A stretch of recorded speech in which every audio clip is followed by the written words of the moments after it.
Gente, eu vou começar nosso papo porque é bem extenso, tem bastante coisa para falar.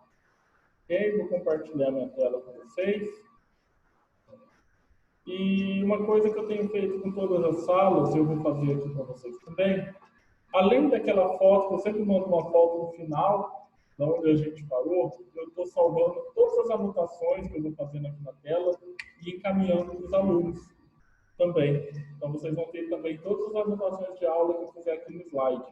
E o slide, e a imagem do slide, obviamente. Tá? Então, vamos falar hoje sobre jornada de trabalho. Então, o que é a jornada de trabalho, gente? A jornada de trabalho é o período em que você está à disposição do empregador, seja trabalhando, ou seja disponível para ele mesmo. Como assim disponível, Marcelo? Então vamos lá. Vamos imaginar o seguinte: você tem uma jornada de trabalho das 8 horas até as 17, porque você tem apenas uma hora de intervalo para almoço. Porém, o patrão fala para você, de repente, por causa do seu cargo, alguma coisa, para você ficar lá, ó, fica conectado aí, fica de olho no WhatsApp até umas 19 horas, que eu vou precisar que você veja tal coisa para mim se eu te chamar. Porque, só para confirmar, é a Giovana? É sim. Então tá. É por causa que não tava ligando o áudio. Eu fiquei, nossa, o que tá acontecendo? Não, não tem problema, porque como está como Gia, eu falei, bom, a única Gia que tem na pauta é Giovana. Então, É. Ai, professor, desculpa. não tem problema, não precisa se desculpar nada, não. Tá? Tá bom. E aí ele vira para você, o patrão fala, ó, oh, Thierry, você vai ter que ficar aí conectado de olho no celular até as 19 horas. E você ficou aguardando, das 17 até as 19, você ficou aguardando para ver se o patrão te chamava. Ah, sim. Chama hora extra. Tá? Você resolver questões do trabalho, seja ela por telefone, e-mail, WhatsApp, fora do seu horário de trabalho, é trabalho, consequentemente, ele entra como hora extra. E aí é importante a gente entender essa situação aqui, que você, na verdade, então, você estava o quê? Das 8 até as 17, você estava no período de trabalho. E das 17 até as 19, você esteve o quê? À disposição do patrão. Ok? Deu para entender essa diferença, gente? Sim. Então tá, vamos lá, vamos seguir. O que acontece? Deixa eu limpar a tela para passar, eu já salvei essas anotações. Entre uma jornada e outra, entre um dia de trabalho e outro, eu preciso ter um período de descanso de pelo menos 11 horas. Tá? Então, eu não posso trabalhar e ter um intervalo menor do que isso. Ah, Marcelo, eu entrei às 8, saí às 18 horas do serviço. A partir de que hora que eu estaria disponível para trabalhar de novo se o meu patrão fosse seguir só isso aqui? Então, 19, 20, 21, 22, 23, 24. 1, 2, 3, 4, 5 horas da manhã. A partir das 6 você já pode trabalhar. Tá? Lógico, levando em consideração o período de trabalho que você tem. Nós vamos falar já já. Mas deu para entender que entre um período e outro eu tenho que ter um intervalo de pelo menos 11 horas. Isso significa que mesmo se eu fizer hora extra, eu tenho que levar em consideração esse intervalo. Tá? Beleza. Só que tem mais um detalhe. Durante o dia, eu ainda tenho que ter um intervalo, tá, de descanso. A gente chama esse intervalo de descanso popularmente de horário de almoço. Mas na lei, gente, não existe um termo lá, horário de almoço. Na lei ela chama períodos de descanso, ou intervalo. Esse período de descanso, ele vai variar a duração dele de acordo com algumas regras. Regra número 1.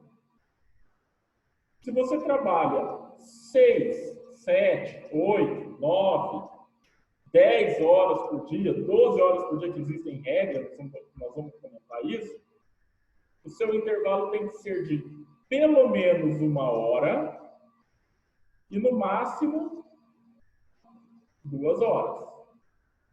Esse aqui sossegado, né?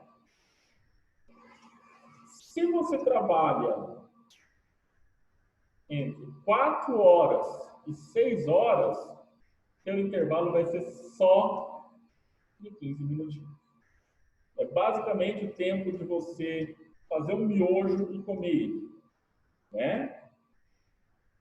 Agora, e se você trabalha até 4 horas por dia, ou seja, meio período só, o que acontece?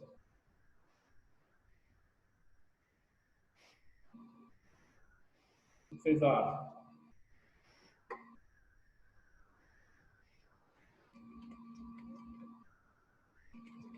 Acontece isso aqui, ó.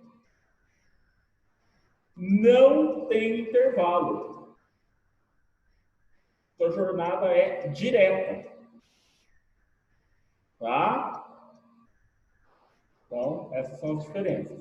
Agora, qual é a duração da jornada de trabalho padrão? Vocês sabem, no Brasil, por dia. Quantas horas eu trabalho por dia, normalmente? Quem sabe aí me ajudar?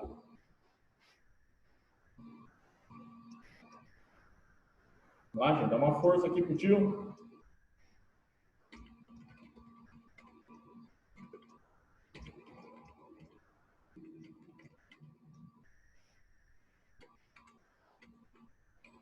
Então, a minha jornada padrão é de 8 horas por dia ou 44 horas por semana. Ok, é aqui sossegado. Marcelo, e quem trabalha mais do que isso? Pode. Eu posso ter jornadas maiores, por exemplo. Existe a jornada de 12 horas por 36. O que isso significa? Você vai trabalhar durante 12 horas seguidas e depois você vai ficar 36 horas seguidas de folga. Tá? Sossegado, isso aqui também. Porém, vamos fazer uma conta rápida. 44 dividido por 5 dias, aliás, por 8, dá quanto?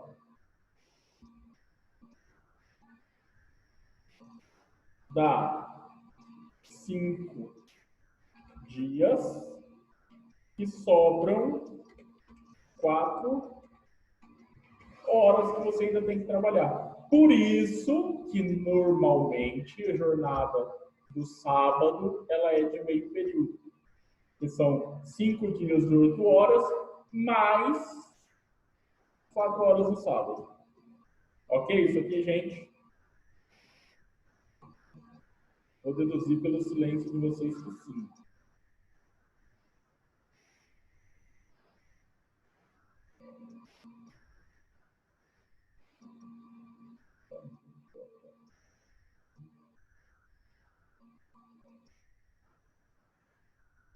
Só que, além disso, a gente tem uma coisa chamada DSR. O que é DSR? DSR é uma sigla para descanso semanal remunerado.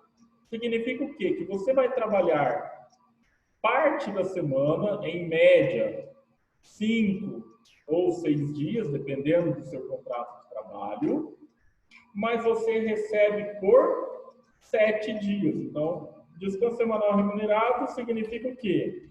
Trabalha uma parte da semana, 5 ou 6 dias e recebe pelos 7 dias da semana, tá?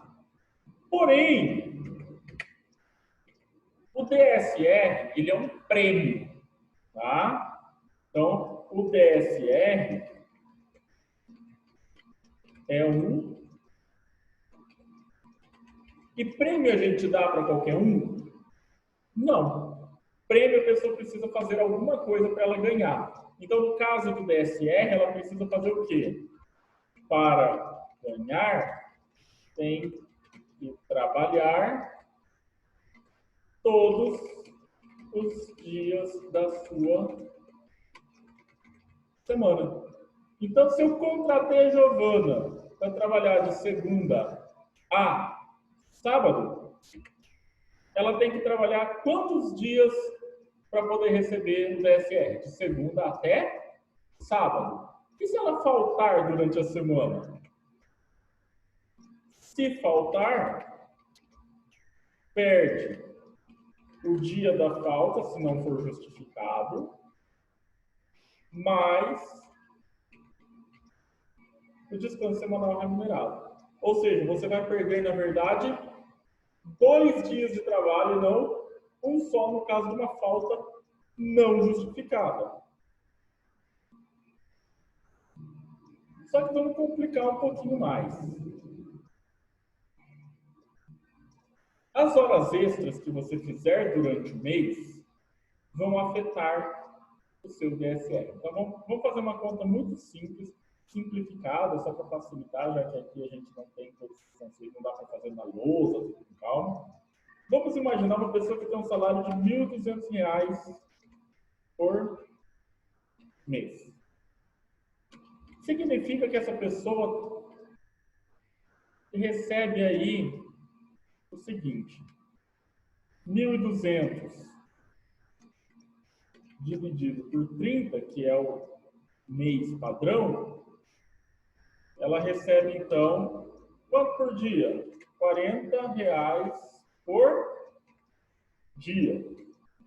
E se ela trabalha em média 8 horas por dia, R$ 40 dividido por 8, significa que essa pessoa ganha inacreditáveis R$ 5 por hora, de uma forma simplificada, tá, gente? A conta, quando a gente voltar, eu ensino a fazer ela mais completa, um pouquinho mais chata do que isso para fazer, tá? Nós ainda vamos estudar a hora extra, mas a hora extra, você recebe a sua hora de trabalho mais 50% dela. Então, significa que, vamos imaginar que essa aqui é a jornada de trabalho do Marcelo, ganha incríveis R$ 1.200. E ele fez hora extra. Então, pela hora extra, ele vai ganhar R$ 5, mais metade disso. Metade de R$ 5, se não mudou nada, ainda é R$ 2,50. Então, o Marcelo vai ganhar pela hora extra R$ 7,50. Está aqui sossegado. Então, tá. Agora, imaginemos o seguinte: o Marcelo fez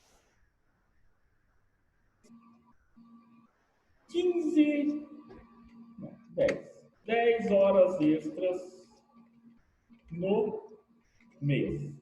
Então, 10 vezes 7, 50, R$ 75. Só que não acabou. Eu vou ter que fazer um cálculo muito louco chamado reflexo da hora extra.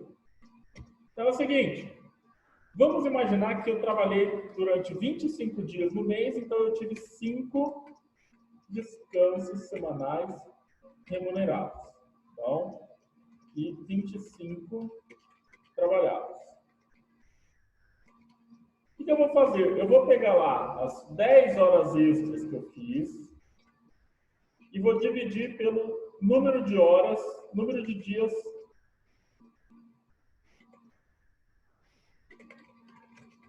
trabalhados. Então, se eu fiz 10 horas e trabalhei 25, vou dividir 10 por 25.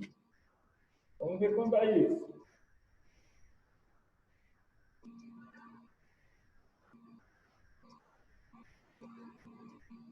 10 dividido por 25 dá 0,4 horas extras por dia em média. O que eu vou fazer?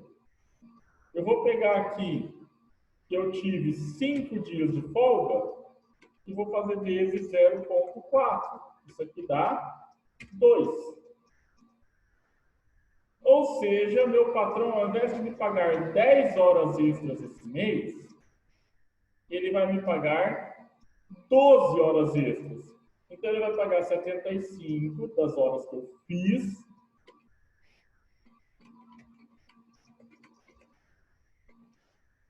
mais 15 do reflexo. Isso vai dar 80 com 10, R$90 de horas extras no final do mês, graças ao reflexo das horas extras. Ok? Então, tá bom. Vamos seguir, já que ninguém pergunta nada. Temos ainda um outro cara que é o controle de ponto. O controle de ponto, ele é uma ferramenta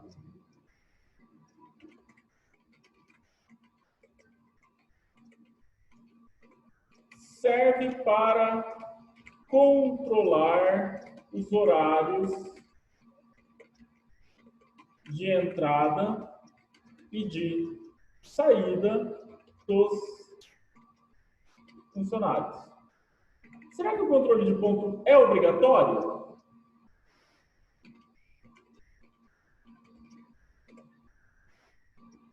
E a resposta correta, como sempre, é depende. Se a empresa tem mais de 10 funcionários, é obrigatório.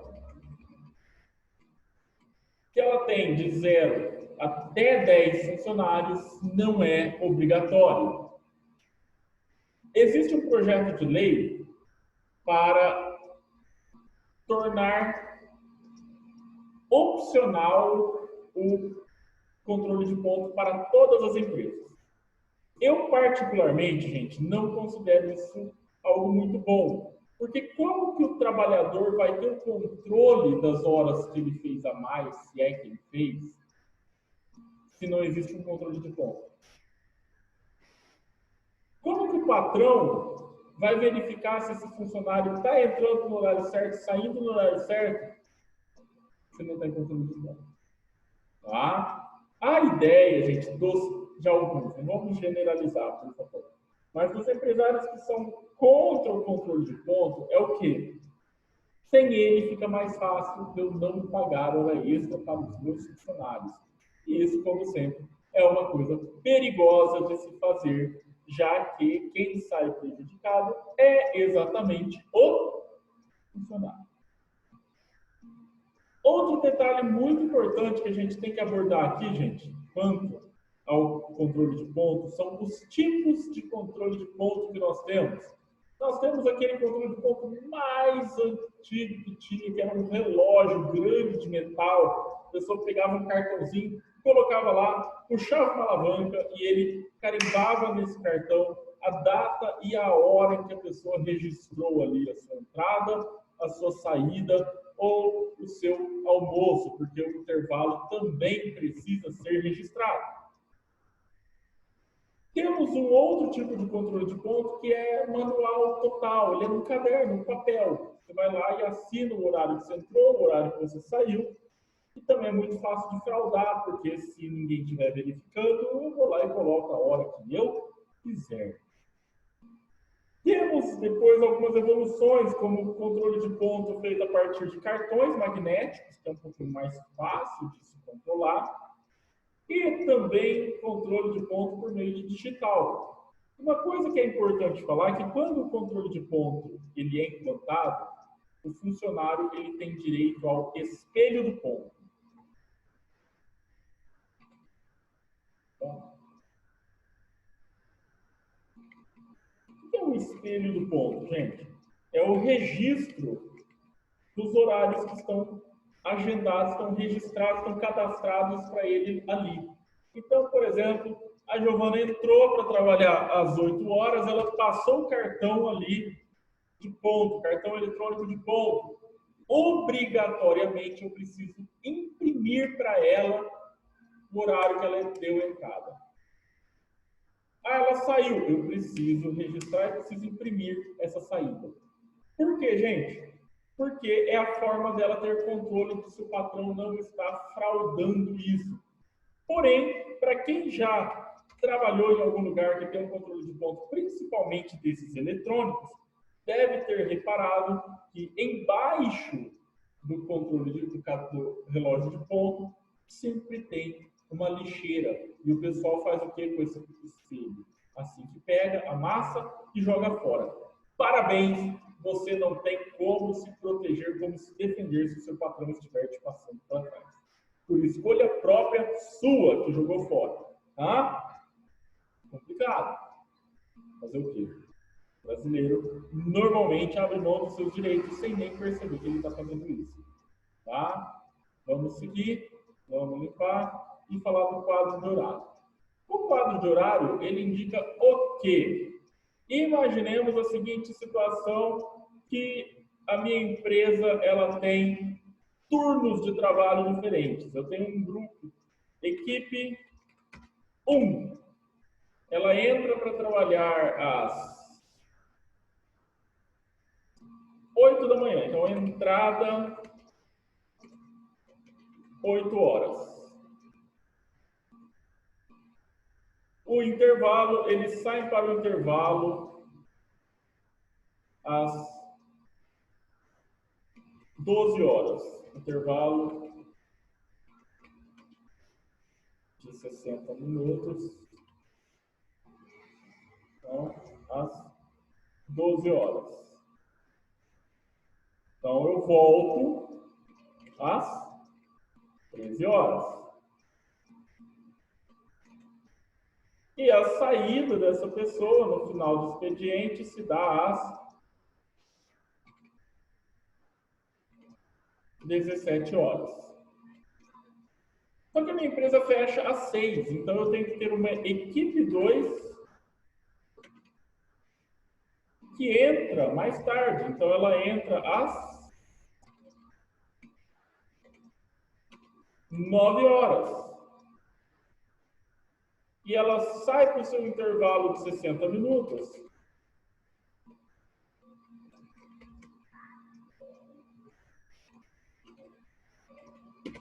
Ela sai às 13 horas e volta às 14 horas. E a saída dessa equipe é às 18 horas.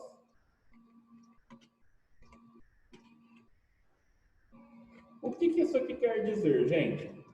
Eu tenho pessoas entrando e saindo em horários distintos da minha empresa.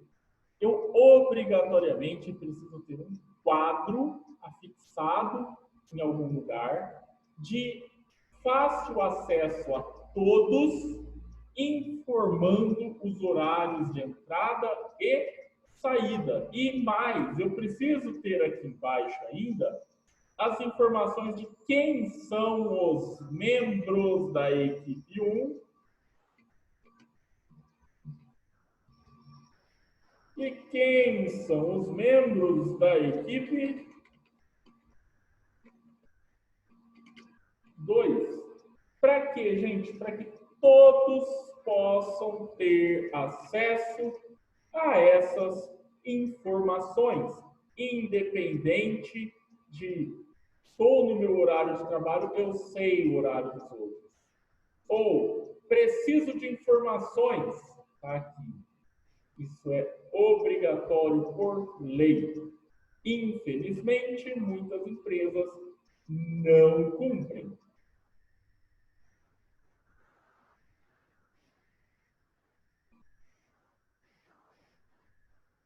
Com isso, encerramos aqui essa outra parte da matéria, que é a parte referente à jornada de trabalho. E aí nós vamos começar a abordar os temas referentes a benefícios e auxílios que o trabalhador pode ter direito. O primeiro deles, só vamos introduzi-lo, é o Vale Transporte. O Vale Transporte é um benefício que foi criado para que trabalhadores possam ter a possibilidade de ir e voltar do seu trabalho, independentemente de terem ou não veículo pessoal e não precisar mexer tanto no seu bolso, porque nós vamos ver que ele vai mexer no bolso por motivos de sim.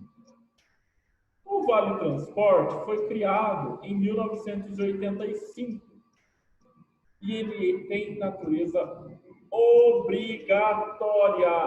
Obrigatória significa que, vamos puxar aqui embaixo, por ser obrigatório, a empresa não pode deixar de pagar por vontade própria. O que isso quer dizer, Marcelo? Significa que a empresa não tem aquela opção de falar o seguinte: não pagamos vale transporte, apesar de acontecer. O que ela pode fazer é o seguinte: vou contratar um Thierry. Ele não tem veículo próprio e ele vai precisar de vale transporte. Eu nem contrato. Tá? Também beira a ilegalidade, porque é uma forma de discriminação. E a lei proíbe a discriminação no ato da contratação, mas é muito difícil de ser caracterizada e de ser comprovada. Então, acaba passando, deixa quieto, vai assim mesmo. Tá? Outra coisa, não é o simples fato do funcionário querer o vale transporte que dá a ele o direito de ter vale transporte. Para ser obrigatório, ele tem que não ter veículo próprio e residir a uma certa distância da empresa. Eu não posso simplesmente contratei a Giovana, ela mora a 1,5 quarteirão da minha empresa. Ela não tem direito a vale transporte. Tá? Ah, Marcelo, mas qual é essa distância? Varia de cidade para cidade. Rio Preto, se eu não me engano, são distâncias superiores a 3 quilômetros. Ok? Por último, eu posso ter um carro ou uma moto e solicitar vale transporte? Posso, desde que eu não use ele para trabalhar, e é uma decisão da empresa. A empresa vai decidir se eu posso ou não ter o vale transporte nesse caso. Tá? Ela não é mais obrigada nesse caso. Ok? Na semana que vem, nós continuaremos a nossa aula a partir daqui, do não tem natureza salarial e o custeio como é feito. Agradeço demais a participação ou não de vocês. Deixa só eu tirar um print. Vejo vocês daqui uma semana e agora vocês vão para a aula da Simone. Ela já deve mandar lá no grupo o convite para a aula, gente. Até lá, então.